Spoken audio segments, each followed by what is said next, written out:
राज्यात 5,500 सहाय्यक प्राध्यापक आणि शिक्षकेतर कर्मचाऱ्यांची भरती प्रक्रिया लवकरच राबवली जाईल अशी माहिती उच्च आणि तंत्र शिक्षण मंत्री चंद्रकांतदादा पाटील यांनी दिली।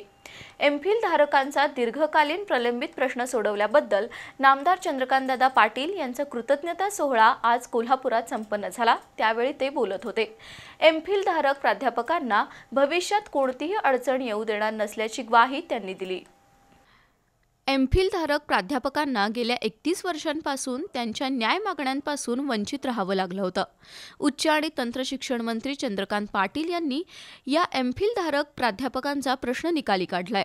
त्यामुळे नामदार चंद्रकांत पाटील यांच्याबद्दल कृतज्ञता व्यक्त करण्यासाठी विद्यापीठ विकास मंच आणि शिवाजी विद्यापीठ एमफिल आघाडीच्या वतीनं कृतज्ञता सोहळा घेण्यात आला।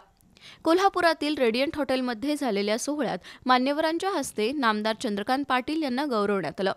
एमफिल धारकांचा गेल्या अनेक वर्षांचा प्रलंबित प्रश्न सोडवण्यासाठी केंद्रीय मंत्री धर्मेंद्र प्रधान आणि यूजीसीचे सेक्रेटरी मनीष जोशी यांच्यासोबत वारंवार चर्चा करून महाराष्ट्र शासन तसंच या खात्याचा मंत्री म्हणून मी नेहमी सकारात्मक भूमिका घेतली, असं नामदार चंद्रकांत पाटील यांनी यावेळी सांगितलं।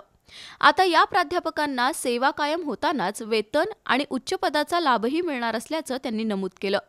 भविष्यात कोणत्याही स्वरूपाची अडचण एमफिल धारक प्राध्यापकांना येऊ देणार नाही अशी ग्वाही त्यांनी दिली। राज्यात 5,500 सहाय्यक प्राध्यापक आणि शिक्षकेतर कर्मचाऱ्यांच्या भरतीची कार्यवाही सुरू असून लवकरच ती प्रक्रिया सुरू होईल असं त्यांनी स्पष्ट केलं।